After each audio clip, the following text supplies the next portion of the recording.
Direct from the Broski Nation headquarters in Los Angeles, California, this is the Broski Report with your host, Brittany Broski. Hey guys, welcome back to the Broski Report. I'm Brittany Broski. Okay, I'm like, cut the bullshit today. I have so much that's like on my heart. I have so much. I was just sitting in the living room and I literally was like, I have got to go put these words to like camera. I need to have a microphone in my face immediately. I think I just smudged my lipstick. No, I didn't. I'm gorgeous and beautiful. Okay.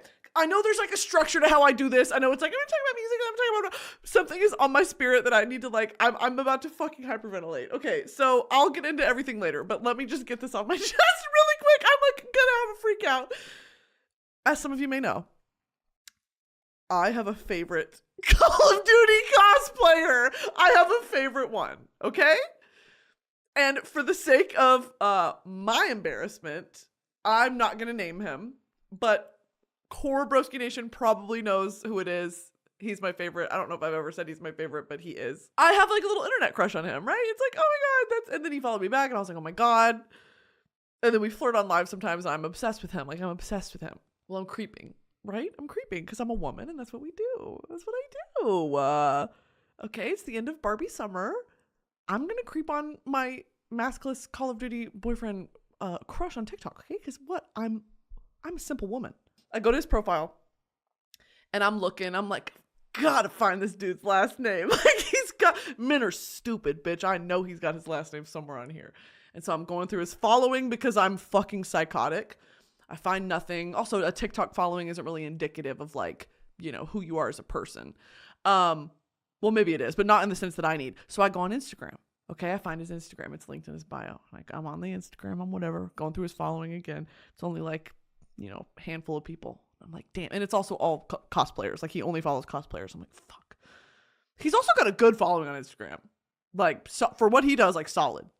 And so I'm like, give me something, dude. You don't follow your sister or something on Instagram? Damn. You don't have any tag photos that your mom posted? Damn. Does he follow his personal account from his cosplay account? Whatever. Well, he has a link tree linked in his bio. So I click on the link tree, bitch, he's got a Twitter. I go to the Twitter and tell me why my TikTok boyfriend is posting nudies on Elon Musk's X. He's posting hog pics on Twitter. My face is hot. He's posting cock and ball pics on Twitter. And I didn't know. This man is so horny on live, but horny in like a fun, flirty way, not in like a he's posting hog online way. I did not expect that. Like, he's so like, he's very witty and he's very like self-aware, but also, I don't know, he's a cosplayer, like slay. And so I was not expecting that. I did this whole rabbit trail and I found his, which is public, like he linked it. I go to his Twitter and oh my God. And it's not just like, oh, I'm showing my abs. It's like he's holding that thing. What did Trixie say? Holding your cock like a dead hamster. That's literally what he was doing.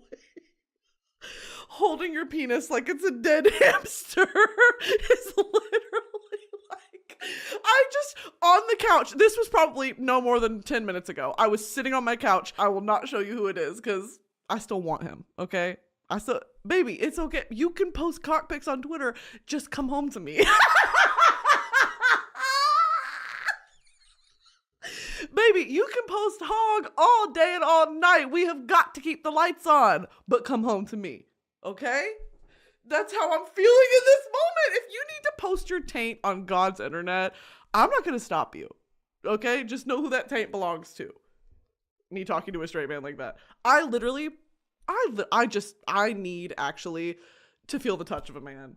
This is getting to a point, and I'm hyper self-aware of it, that's actually ridiculous. Like, this is getting ridiculous. I'm so touch starved. Oh, I'm gonna start chewing on the fucking desk, dude. I'm gnawing at the iron bars of my enclosure. Let me, I need dick. I have so much pent up estrogen in my fucking body. I could be the next Virgin Mary. I could be the next, what is it called? Immaculate Conception. Whatever Virgin Mary did, I could do 10 times better. Okay? And guess what? My baby's gonna pop out with a fucking Call of Duty ghost mask on. I have so much estrogen in my body, I could deliver like quadruplets. My quadruplets come out and they all have big foreheads and long blonde extensions. I'm like, guys, stop! I think that as a generation of women, a lot of us are stuck in this headspace of like, I need dick badly. I said that like Trump.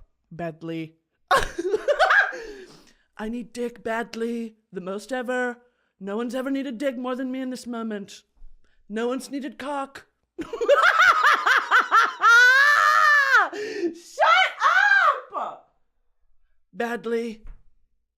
No one's needed dick more badly, more intensely. So dumb. The Call of Duty cosplayer was posting cock on Twitter. Cock, not only balls, but also cock. Mine's bigger. Oh my God. It was the most jarring moment of my life when I pulled up that Twitter account and I saw him holding hog. He was grasping his hog like Squidward in that episode of Jellyfishing on SpongeBob when they said, firmly grasp it, and they put it through his hand.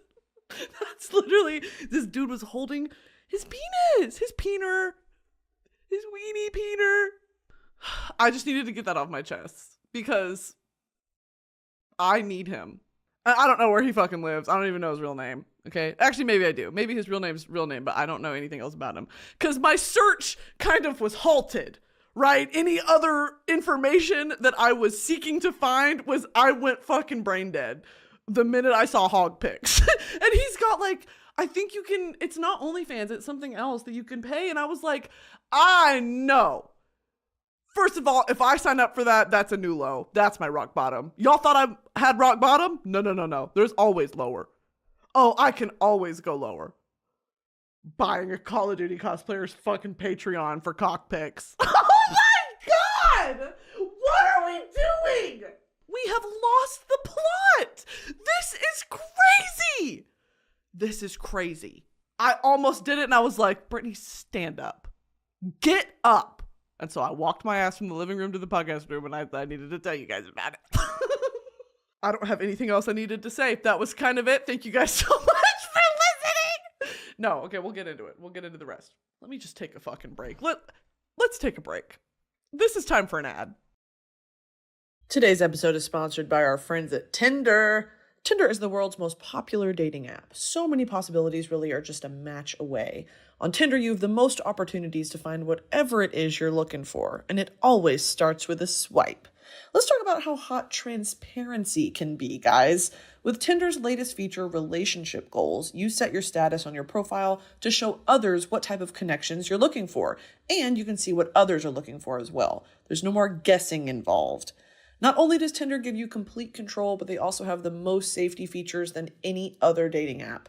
Tinder has features like block contact or block profile, which allows you to block profiles even before matching.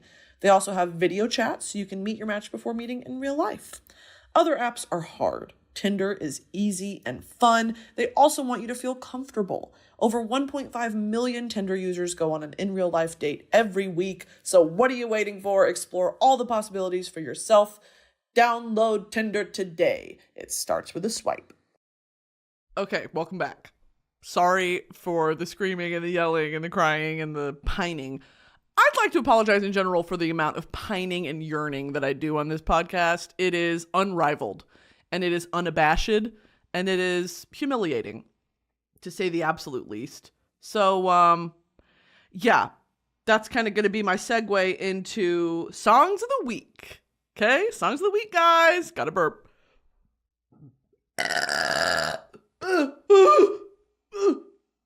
That one had vomit. Okay. Songs of the week, they're all Ethel Cain songs. Okay? Put my mother up on the screen. That is my mother. Miss Honey! Miss Honey! That's my mother. Ethel Cain, I know a lot of y'all in the comments have been begging me to do the way that I did a Rosalia episode on her albums and the discography and sort of the narrative that her albums tell.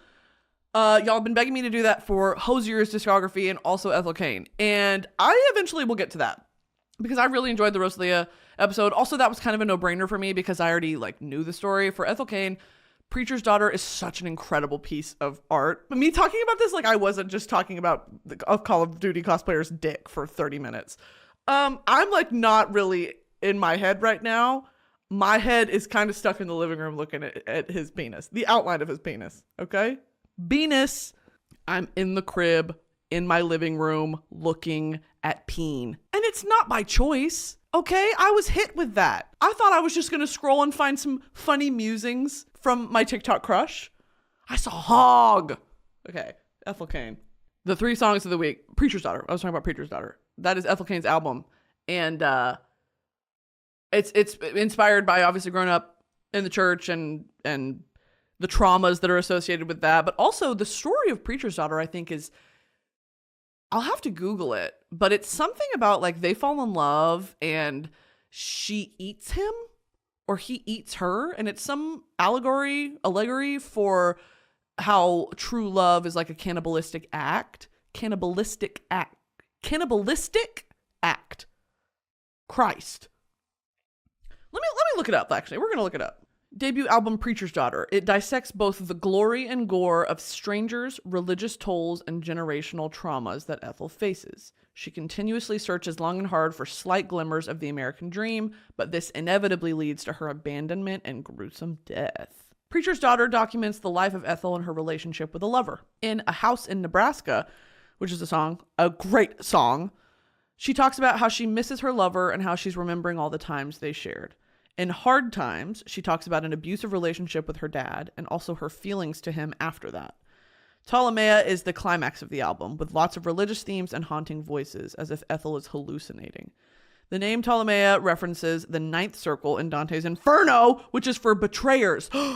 Not Preacher's Daughter and Unreal Unearth having a coincidence, overlap in concept. Not them having an overlap in concept. I need to write a thesis on Dante's Inferno. Something about it is really resonating with me, it seems. August Underground is an instrumental and sets the mood for when she dies trying to escape Isaiah. Who is Isaiah? The song is also a reference to the snuff film August Underground. Oh, it's not a snuff film. This album is supposed to summarize her life after her father died 10 years prior to the album. Yes, this is what I was talking about. Ethel Cain's Preacher's Daughter is a concept album, a story told by a girl that exists in an afterlife, reflecting on her former life after she was violently murdered and cannibalized by one of her lovers. It's a coming-of-age queer story where religious trauma inflicts the main character and results in her ultimate death. The album opens with a track titled Family Tree Intro, an introduction to the album's 5th song entitled Family Tree. It begins with a faint noise of a preacher speaking inaudibly in the background. I just gotta chill. By the way, just gotta chill. When the drums come into the track, the song rises from the dead, unlike her character. Cain's second verse reads, Jesus can always reject his father, but he can't escape his mother's blood. Oh my God! The way I've never dived into the lyrics! Jesus can always reject his father, but he can't escape his mother's blood. Symbolizing the idea of generational trauma. Can we take a moment? In this particular case, it's deep-rooted and sort of parallel because it's religion-based trauma. Following Family Tree intro is American Teenager, which is ended up on Barack Obama's favorite songs of 2022. Crazy. The song gives American Honey vibes. It's the reality of being a child in America, and when listening closely to the lyrics, it's so tragic. Yeah, a lot of the lyrics, the opening ones are, the neighbor's son came home in a box, but he wanted to go, so maybe it was his fault. He wanted to serve his country, and he died overseas and got brought home in a box, so it's his fault because he volunteered.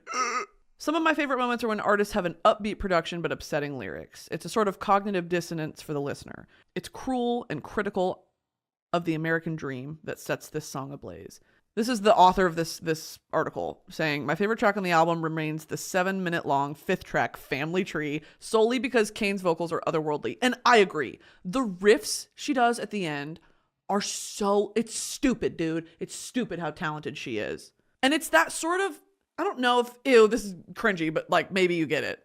if you like really have a passion for music and you love to sing along to, or if you've ever made music of your own, you know that there are those certain moments where like you'll be ad-libbing or you'll be singing along and like you just really feel it, and it just like it's a part of the track where in your brain, and I've had this likened to sculptors have described the feeling of sculpting something from marble or from clay or something like that, where the piece is already in there. I'm just sort of taking away the layers of it. I'm revealing its true form out of this solid hunk of marble, out of this clay, out of whatever the medium is. I'm just taking away the pieces to reveal the art underneath. Like, I'm not doing the work. The work's already there. I feel like with music, and especially with Ethel Cain's relationship to riffs and to guitar solos and those sort of sonic elements that are so, it just makes sense. It's like, of course it's there. It was there. She was just finding it. You know, like that song had to be that way. And she knew that. And it's just her, I can't explain it. It's like, of course that song is that way because she is Ethel Cain and it had to be that. I don't know how to explain it, but there are certain moments, there's pockets on Family Tree where that just, it's how I feel, where it's like, of course that is that way. I don't know. Does that make sense? Whatever. Her work is so alluring, I found it difficult to shift from her music to something else. Felt that. Like if I start listening to Ethel Cain, girl, that's all I'm listening to all day. And that's kind of where I've been. Like the top 3 songs of this week it's all from Preacher's Daughter. And I've been listening to her for a while, like a few months, but I don't know. I just go through these waves where I'll really just obsess over an album and then I won't listen to it for months and then I'll come back to it. I feel stuck inside the story of this preacher's daughter. I believe this track is about her struggle with God and the difficulties of fitting in with her religious community. Felt. Everything will be okay if they just drag her out by the back of her ankles to the church. Here are the lyrics. Take me down to the river and bathe me clean. Put me on the back of your white horse to ride all the way to the chapel and let you wash all over me. Speak quite beautifully and psychosomatically. She's torn between the image of herself and what her parents believe and expect of her. Felt. Perhaps if she's complacent, they can fix whatever sin has been brought upon her. Towards the end of the track, she's almost pleading and then screaming for help. When the track shifts and the electric guitar comes into the picture alongside the beat of the drums, you can't help but feel converted into her world. With its haunting mood and the pickup of her vocals, the song takes you alongside its ride.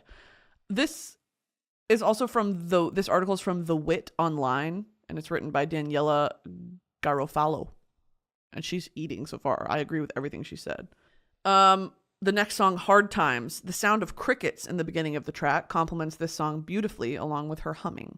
Suddenly, you've transformed into a world in the woods, or a back patio, or in a Florida room late at night. To me, it's a heartbreaking story about her father, the preacher. The lyrics, I was too young to know that sometimes good love could be bad, leave the character reflecting on her relationship with her father and the other men she encountered along the way. Not only did her father let her down, but the other men in her life didn't do her any justice either. When the drums settle in, the mood shifts, and it's even more upsetting and heartbreaking. I have chills. I have chills all over my body. She writes, praying I'd be like you. She believes that if only she could be similar to her father, who seems to have found his way through God, she could be saved and redeemed. But she can't, and she won't. Oh, fuck. Why am I going to cry? I'm not going to cry. Just started thinking about Ghost Dick again. I'm not going to cry. Towards the end of the track, we get a repetition of the lyrics. I'm tired of you, still tied to me. I'm tired of you, still tied to me.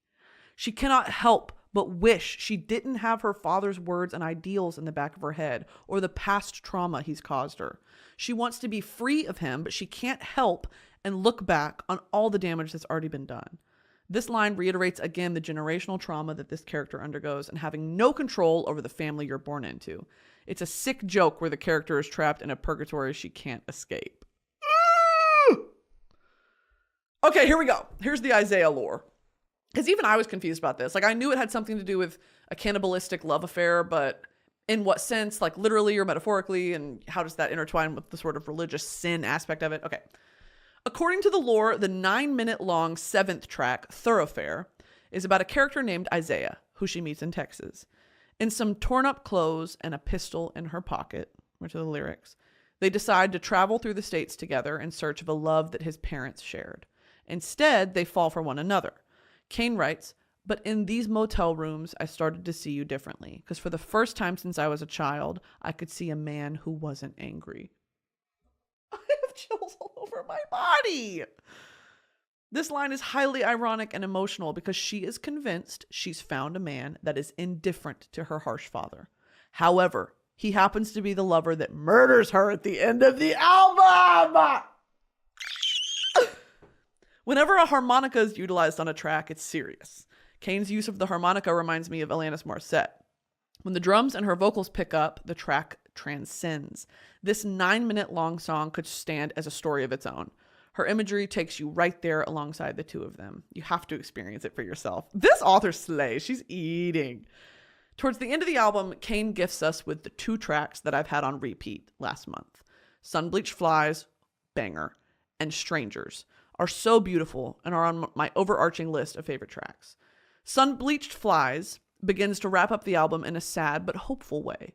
Her lyrics, "If it's meant to be, then it will be," sing so loudly and heavenly alongside a horn. It may be seen as an overused phrase to the underdeveloped eye, but when it's incorporated into this track, it's transforming. It's kind of like finally accepting your destiny and letting everything go. What is meant to happen will happen, and what has already happened did, and that's okay. As for the track Strangers, I admire the graphic ending of her story. Kane repeats the lyrics, "Am I making you feel sick?" This is during the crescendo of the track. She screams these lyrics and they're so jarring that it frightens you and makes you so upset about the fate of her character. If you're someone who's critical, oh my God, okay. If you're someone who's critical of America, religion, your identity, and the people that seem to shape you into the person you are today, I highly recommend Preacher's Daughter.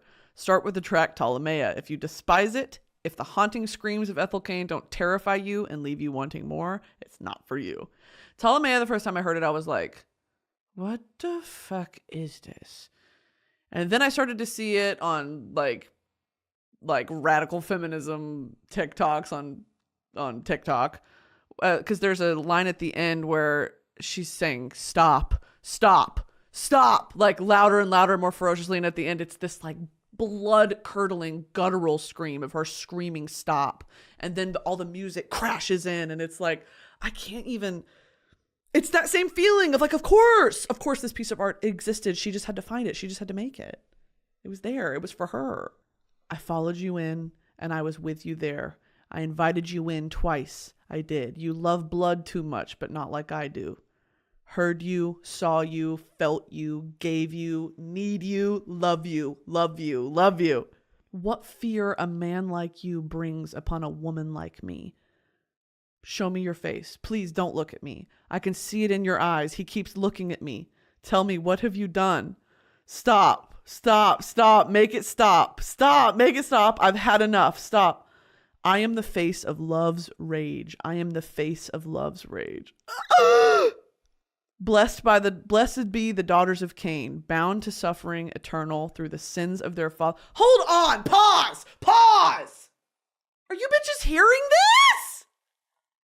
Blessed be the daughters of Cain. Do y'all know the story of Cain and Abel? Let's do a little history. Cain, the firstborn, was a farmer, and his brother Abel was a shepherd. The brothers made sacrifices to God, but God favored Abel's sacrifice instead of Cain's. Cain then murdered Abel, whereupon God punished Cain by condemning him to a life of wandering. This episode is sponsored by HelloFresh. With HelloFresh, you get farm-fresh, pre-portioned ingredients and seasonal recipes delivered right to your doorstep. Skip trips to the grocery store and count on HelloFresh to make home cooking easy, fun, and affordable. That's why it's America's #1 meal kit. Kickstart a fresh fall routine with HelloFresh. HelloFresh handles all the meal planning and shopping to deliver everything you need to cook up a tasty meal right at home. They do the hard part and you get to take the credit. When it comes to options, honestly, more is more. That's why HelloFresh's menu includes 40 recipes and over 100 add-on items to choose from every week. I live alone. I travel a lot. HelloFresh is the perfect portion for me to cook just for myself, maybe some leftovers if I'm trying to do that. If not, it works really well with my schedule. So go to HelloFresh.com/50broski and use code 50broski for 50% off plus 15% off the next 2 months. Go to HelloFresh.com/50broski and use code 50broski for 50% off plus 15% off the next 2 months. HelloFresh, America's #1 meal kit. Blessed be the daughters of Cain, bound to suffering eternal through the sins of their fathers committed long before their conception. Blessed be their whore mothers, tired and angry, waiting with bated breath in a ferry that will never move again. Blessed be the children, each and every one come to know their God through some senseless act of violence. Blessed be you, girl, promised to me by a man who can only feel hatred and contempt towards you. Oh my, holy shit. Blessed be you, girl, promised to me by a man who can only feel hatred and contempt towards you. I am no good nor evil, simply I am, and I have come to take what is mine. I was there in the dark when you spilled your first blood. I am here now as you run from me still. Run then, child. You can't hide from me forever. I have chills all over my fucking body, and I just got my legs waxed today, and if that hair grows back quick, I'm gonna be fucking pissed off. Oh my God. Is this written from the perspective of God? Or is she switching perspectives? What fear a man like you brings upon a woman like me. I am no good nor evil, simply I am, and I have come to take what is mine. I was there in the dark when you spilled your first blood. I am here now as you run from me still. Run, or is it death? Run then, child. You can't hide from me forever. Oh, it's death. I've come to take what's mine. It's death. It's her life. They're taking her life. I was there in the dark when you spilled your first blood, and I'm here now. Oh my God. People, here's what's really upsetting about this sort of art. People aren't ready for it. People are not smart enough to appreciate pieces of work like this. How Ethel Cain's debut album, Preacher's Daughter, perfectly summarizes in both a satirical form and also kind of a realistic form the trauma that a religious household and that a household blinded by the doctrines of an antiquated religion, how that inhibits you from forming really intimate relations with your family members, how religion can be the wedge in between that, and how even though the Bible gives you a list of rules and a way to live your life and things that you should follow to be a godly person and to walk that righteous path, how it usually ends up, well, I don't know about usually, but it ends up driving a wedge between you and any person who doesn't agree with you. You know, and I think that that's really fucking sad. And if you choose God or your idea of God over your relationship with your family and your friends and your real life, that's really, really one of the tragedies, I think, of when you say religious trauma. That is religious trauma, you know, that it feels like people didn't choose you. They chose God over you. So yeah. I think you need to, a lot of Southern Gothic people, quote unquote Southern Gothic, of course are going to relate to this more than someone who didn't grow up with religion in their household, or maybe are intrigued by the concept but don't really get it. You know, you don't understand what it feels like to constantly feel like you are living wrong, that your existence is wrongful. Walking in sin, living in sin, like you should always have something to repent for, or you need to ask for forgiveness, or you're not doing something right, or that's fine you did that, but you know, you need to kind of course correct. And it's very natural human instincts and desires that we're having to course correct. It doesn't make fucking sense. And I know a lot of that's Catholic guilt too. I'm not saying this is, you know, specific to Southern Christianity or Southern Baptist Christians. I think it's kind of this widespread blanket of guilt. And historically, it makes sense too, because the church used to literally like charge.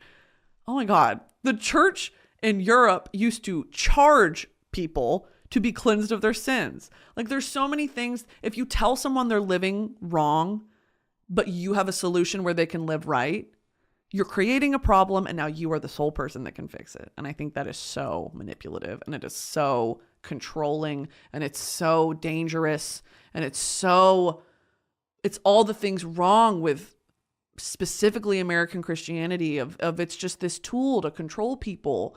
And it's sad because I've been on both sides of it. I've been on my knees crying in the church and just seeking community. And at times, maybe I did feel a sort of divine intervention or a spirit or something, whatever is the equivalent to the Holy Spirit. Maybe at a certain time in my life, I did feel that. But I look back now and I'm like, was that just the fever and the adrenaline of being in a room with people who are validating you, being in the room with people who are there for the same purpose, who are seeking the same thing as you, and maybe with all of that energy, we created it in our minds.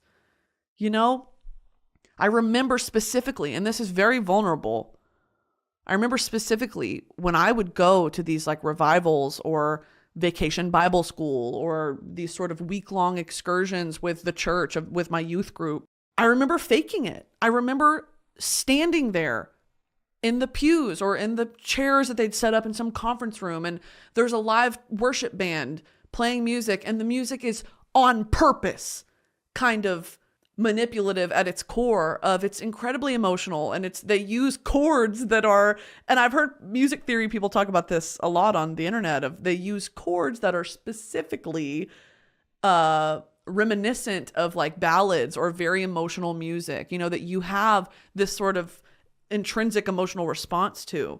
And the repetition of the lyrics, the encouragement to, raise your hands to the sky and feel something, for the love of God, like feel something. When in reality, what you're feeling is interconnectedness with other humans. And maybe there is something spiritual in that, but I don't know. And I don't appreciate being told that it was something different, or that it was something, but I hadn't reached it yet, or I hadn't done enough to earn that yet. It's so ass backwards. I remember sitting in my chair, or we would all be standing and crying and hands on each other's backs. And, I remember literally faking it, acting like I felt something and having to sit down, or being so overcome with the spirit that I had to lean on someone. I would fake it. I was in 8th grade. I just wanted attention. I wanted to feel loved. I wanted to feel validated. In an environment like the church, it's abundant validation. It's abundant. You just have to do the right things. And so you teach yourself how to do the right things. So also the way to make friends was through the church. And so above all else, I was a kid. I just wanted fucking friends. I wanted to hang out with my friends. Only way to hang out with your friends was, Wednesdays and Mondays, they were at church. After school, we'd hang out at school, but there's only so much hanging out you can do at school. We would go to church. And I made some great friends, but a lot of them are like, where did you end up? 19 and pregnant. We have nothing in common now. I wouldn't talk to you on the street. What a different way of life. And it's so isolating to have left the church and to leave behind that comfort and to leave behind all you've ever known, all your family's taught you. You lose that connectedness with your family as well. I have a very religious family. And even if we don't talk about it, I know they know. I talk about it online. They have to know that not only have I left the church, but I resent how it made me feel about myself, about being a woman and my womanhood and my desires that are very natural, and my prerogatives and my life choices and my philosophies, and how I feel about gay rights and trans rights and human rights and women's rights and bodily autonomy. The fact that I have such a hard stance on the left side of the issue. And I know it's such a universal thing when you're the black sheep of the family and you're the leftist, you're the liberal, and your family's conservative. I mean, this is not, I'm kind of preaching to the choir here, for lack of a better term, but it's doesn't make it any less hard, and it doesn't make it any less real. It's very isolating to feel that way. And I have elected to no longer bring it up to my family because they know where I stand on it and I know where they stand on it. And I don't think either of us are in a mental headspace to discuss it, because I'm not trying to learn about their opinion. I'm just not. I don't want to hear what you have to say. If it's going to be actively trying to take away another person's human rights, I don't fucking want to hear what you have to say, actually. We can just leave it at that. But the weird side is my family kind of likes to press my buttons. They like to poke the bear, where it's under this guise, this mask of, well, I just want to learn. I just want to learn why you think that way. And it's like, I can't explain basic human empathy to you. There's nothing to explain here. There's nothing to learn. If you don't get it, you don't get it. I don't really have much to share. It shouldn't have to affect you personally for you to give a shit about an issue, you know? I'm not trans, but I think trans rights are human rights. I don't understand this disconnect of, why do I have to convince you to care? It's a crazy thing. And you know what I used to get a lot? Well, why do you care so much? Huh? Why don't you care so much? It's the religious supremacy interlocked with American individualism. Well, it doesn't affect me. But you operate under this, the whole idea of Christianity is to be Christ-like, to care more for your brother or your neighbor than you care for yourself. Selflessness and righteousness, to walk the path of Jesus Christ. How? Logically, and this is why I have I lack respect for a lot of American Christians, is because you can't hold those faiths, you can't hold those ideals under your faith and then vote the way you do. It's hypocritical and it's counterintuitive and it makes no fucking sense. It just grinds me. It grinds my gears. Today's episode is sponsored by Rocket Money. I do the fun thing where I'll sign up for a subscription or a service for like one night and then forget about it for, I don't know, the rest of my life. Rocket Money is really good about finding those subscriptions that you've accidentally purchased or maybe you still pay for every month and canceling them for you. Rocket Money is a personal finance app that finds and cancels your unwanted subscriptions, monitors your spending, and helps you lower your bills, all in one place. Most people think they're spending $80 on their subscriptions, when in reality, the number's closer to about $200 a month. When you're signed up for so many things like streaming services you use to watch one show or free trials for delivery you don't use, it's so easy to lose track of what you're paying for. Rocket Money can even negotiate to lower your bills for you by up to 20%. All you have to do is take a picture of your bill and Rocket Money takes care of the rest. Rocket Money also lets you monitor all your expenses in one place. It'll recommend custom budgets based on your past spending, and it'll even send you notifications when you've reached your spending limits. With over 3 million users and counting, Rocket Money customers have saved an average of $720 a year. So stop wasting money on things you don't use, cancel your unwanted subscriptions, and manage your money the easy way by going to rocketmoney.com/broski report. That's rocketmoney.com/broski report. rocketmoney.com/broski report. Anyway, there's something to be said on top of all this of, I've met some incredible Christians in my life. And people always forget to include this little tidbit at the end of these sort of discussions. I have met people that I don't know how to explain it. I think that they are gifted, or they have some form of just selfless, positive light and love in them that's never ending. And if you want to say that that's the light of God, if you want to say that's the Holy Spirit, you do that. I think that's a beautiful sentiment. But I've seen some really nasty things be done under the guidance, quote unquote, of the Holy Spirit. And I think it's been bastardized and diluted, what that power and what true like miracle healings and things like that. There are things that happen that you can't explain. I don't know if it's divine intervention. I don't know if it's divine healing. I don't know what the fuck it is, but I have seen things and I have heard of things in my immediate family that are miracles, and I don't really have words to explain it. And I can hold those opinions and recognize those people as individual, incredible people. And you can call them godly, sure, godly people, but I don't know. I don't know why it's so few and far in between. Usually you meet a hateful Christian. You don't meet a loving Christian. The most loving people I've ever met, some of the most loving people, have been atheists, agnostic atheists, who have rejected the idea of religion entirely and have just submitted themselves to helping out their fellow man. Because that's all we have. If God, the idea of God helps you sleep at night, power to you. Okay? I envy the faithful. I do, because I used to have that faith. I used to have that comfort of what happens after we die, of what happens for me, of what my eternal reward will be. And that was stripped from me at my own hands. I chose to stop believing for all the reasons that I just listed. But if you resign yourself to the idea that all we actually have on this planet is each other, that's all the like divine intervention you need. That's all of the sort of wake up call, open your third eye moment that a lot of Christians get through being saved, is that all we have in this lifetime, material things aside, jobs and money aside, all we have is each other. And we are so cruel to each other, unimaginably cruel. And it's just unfortunate that what could be such a beautiful thing, worship, worshiping life and the elements of life and what made my life possible and your life possible. It is a 1 in a trillion chance that we're here and we're alive at the same time and we like the same things and we get to enjoy nature and we get to enjoy music and good food and laughter. That's not a coincidence. And it's just unfortunate that we get so distracted. I don't know. I feel fucking preachy. But I always feel that. It makes me so emotional. And when I cried over the Barbie movie and all that, it's the same sentiment that it carries me through life. I'm just so happy to be alive. And I'm going to cry again. I'm going to cry.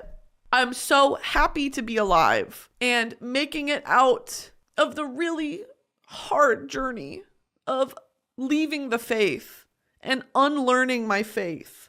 It was hard and I hated myself and I hated the church and I hated God and I hated everyone that made me feel like I wasn't doing things right. Even though inside I was happy, I hated it. And I finally got to a place where I wasn't so angry anymore and I wasn't mad at the world and I forgave God. Whatever it is, whoever it is, I forgave it. If I can just live the way I want to live and I can be a voice for people to do the same. It's just so hard not to resent that and to resent it for ruining a lot of years of my childhood that I could have spent differently. It's hard. And I know I'm not alone in that. I know that leaving the faith is a very personal thing. And it's years and years of beating yourself up and just trauma. It's trauma, But I know I'm not alone in that. And every time I talk about it online, I get such a supportive response. Okay, so sorry for crying. That was unexpected. We go from talking about Call of Duty penis to crying over God. And that's kind of gonna be the summary of this podcast. Anyway, Ethel Cain. Ethel Cain, this album means a lot to me, and thank you, Ethel Cain, for making this, because I know that it's a concept album, and I know that it's got a much more in-depth and sort of dramatic plot to it, but the themes and the motifs that run through the entire piece of work, I can't relate to it more. And it's nice to finally have people talk about this. It's also weird to still, I hear Christian music sometimes and I'm like, damn, this is a great song. Or it'll be stuck in my head and I'll listen to it sometimes and it just makes me sad. It makes me cry. Worship music makes me cry. Because I remember the feeling of being in those rooms, of being a part of a larger organism. Like you're a living organ, all worshiping together, and you feel so connected to people. And I can't do that anymore. The closest spiritual thing I feel like that is at a concert, but that's not, it's not worship music. I guess it's worship in a certain sense of, we're all happy to be alive, especially at like Harry shows, but I don't, it's not the same. And I don't know if I'll ever find that again. And I'm also mourning that, my favorite part of church was the music. And now I just have such sad emotions when I hear it. And I love music. My music's part of the reason I'm alive. I am alive to love and listen to and enjoy music. And I can't with that. And it's sad. So Anyway, go listen to Ptolemaea and Family Tree and Gibson Girl by Ethel Cain and Sunbleached Flies. Gibson Girl and Family Tree are probably my two favorite songs. But those are going to be my 3 or 4 of the week. So what did I say? Sunbleached Flies, Family Tree. Actually, there's 5. American Teenager, Ptolemaea, and Gibson Girl. Those are my favorites. Gibson Girl's so sexy, too. It's like about the man hating her, but wanting to fuck her. What's that line in that Beyonce song, too? The, you hate me because you want me. Just misogyny defined. Like, you hate me and you want to kill me because you want me so bad. How fucked is that? That's kind of the vibe of Gibson Girl, is like, he hates her because he loves her so much and he wants her so bad that he kills her. So that's awesome. So yeah, okay, so stupid. I want to know, why does he eat her? Ethel Cain, why does he eat her? Okay, this is from Reddit. Isaiah planned on killing Ethel the entire time. I think one reason why he killed her is because Isaiah despised Ethel the whole time, period.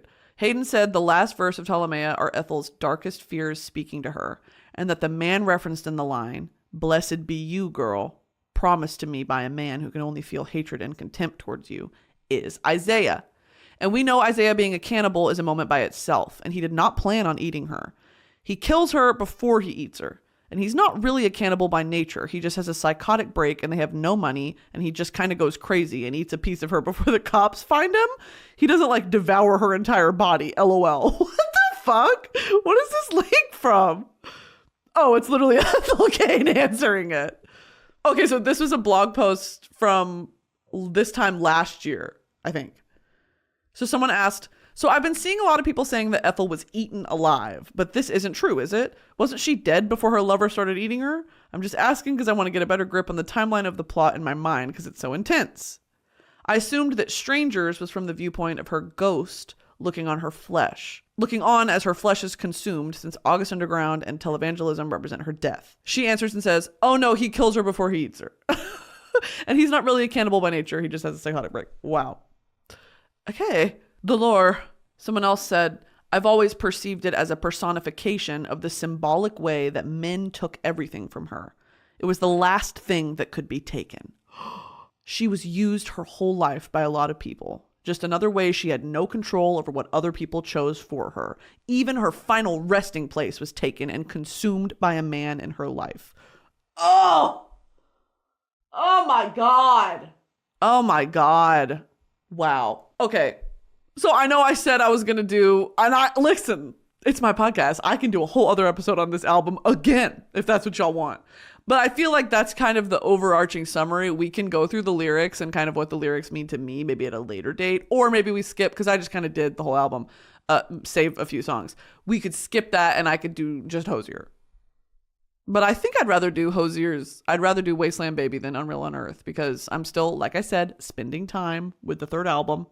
Still working through it. Because Wasteland Baby, I could quote it literally. Jesus can always reject his father, but he can't escape his mother's blood. Symbolizing the idea of generational trauma. Can we take a moment? In this particular case, it's deep-rooted and sort of parallel because it's religion-based trauma. Following Family Tree intro is American Teenager, which is ended up on Barack Obama's favorite songs of 2022. Crazy. The song gives American Honey vibes. It's the reality of being a child in America, and when listening closely to the lyrics, it's so tragic. Yeah, a lot of the lyrics, like the opening ones, are the neighbor's son came home in a box, but he wanted to go, so maybe it was his fault. Like, he wanted to serve his country. And he died overseas and got brought home in a box. So it's his fault because he volunteered. Some of my favorite moments are when artists have an upbeat production but upsetting lyrics. It's a sort of cognitive dissonance for the listener. It's cruel and critical of the American dream that sets this song ablaze. This is the author of this article saying, my favorite track on the album remains the 7-minute long 5th track, Family Tree, solely because Kane's vocals are otherworldly. And I agree. The riffs she does at the end are so, it's stupid, dude. It's stupid how talented she is. And it's that sort of, I don't know if, ew, this is cringy, but like maybe you get it. if you like really have a passion for music and you love to sing along to, or if you've ever made music of your own, you know that there are those certain moments where like you'll be ad-libbing or you'll be singing along and like you just really feel it, and it just like it's a part of the track where in your brain. And I've had this likened to sculptors have described the feeling of sculpting something from marble or from clay or something like that, where the piece is already in there. I'm just sort of taking away the layers of it. I'm revealing its true form out of this solid hunk of marble, out of this clay, out of whatever the medium is. I'm just taking away the pieces to reveal the art underneath. Like, I'm not doing the work. The work's already there. I feel like with music, and especially with Ethel Cain's relationship to riffs and to guitar solos and those sort of sonic elements that are so, it just makes sense. It's like, of course it's there. It was there. She was just finding it. You know, like that song had to be that way. And she knew that. And it's just her, I can't explain it. It's like, of course that song is that way because she is Ethel Cain and it had to be that. I don't know how to explain it, but there are certain moments, there's pockets on Family Tree where that just, it's how I feel, where it's like, of course that is that way. I don't know. Does that make sense? Whatever. Her work is so alluring. I found it difficult to shift from her music to something else. Felt that. Like if I start listening to Ethel Cain, girl, that's all I'm listening to all day. And that's kind of where I've been. Like the top 3 songs of this week it's all from Preacher's Daughter. And I've been listening to her for a while, like a few months, but I don't know. I just go through these waves where I'll really just obsess over an album and then I won't listen to it for months and then I'll come back to it. I feel stuck inside the story of this preacher's daughter. I believe this track is about her struggle with God and the difficulties of fitting in with her religious community. Felt. Everything will be okay if they just drag her out by the back of her ankles to the church. Here are the lyrics. Take me down to the river and bathe me clean. Put me on the back of your white horse to ride all the way to the chapel and let you wash all over me. Speak quite beautifully and psychosomatically. She's torn between the image of herself and what her parents believe and expect of her. Felt. Perhaps if she's complacent, they can fix whatever sin has been brought upon her. Towards the end of the track, she's almost pleading and then screaming for help. When the track shifts and the electric guitar comes into the picture alongside the beat of the drums, you can't help but feel converted into her world. With its haunting mood and the pickup of her vocals, the song takes you alongside its ride. This is also this article is from The Wit Online, and it's written by Daniela Garofalo. And she's eating so far. I agree with everything she said. The next song, Hard Times, the sound of crickets in the beginning of the track complements this song beautifully along with her humming. Suddenly, you've transformed into a world in the woods, or a back patio, or in a Florida room late at night. To me, it's a heartbreaking story about her father, the preacher. The lyrics, I was too young to know that sometimes good love could be bad, leave the character reflecting on her relationship with her father and the other men she encountered along the way. Not only did her father let her down, but the other men in her life didn't do her any justice either. When the drums settle in, the mood shifts, and it's even more upsetting and heartbreaking. I have